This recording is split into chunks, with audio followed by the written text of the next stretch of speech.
So the next asana we are going to talk about is called Ashwa Sanchalana. This is an important asana, especially in Surya Namaskar sequences. So to do this particular asana, you come on your knees, then you raise your knees and come on both your heels, and then you place one leg forward such that it's between your hands, and this is the final posture of Ashwa Sanchalana. The advantages of this asana: it stretches your hamstring muscle, it stretches your quad, it also stretches your chest and back. So make sure you're looking front, your head is up high, you're looking upwards.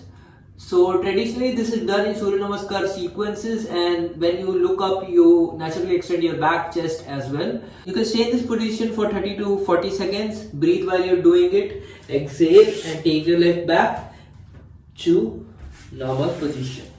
You have to again do this with both legs to attain most of the benefit. So I'm going to do with the other leg.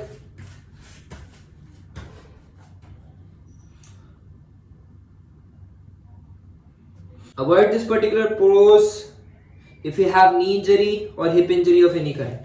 Also if you have groin injury. Return.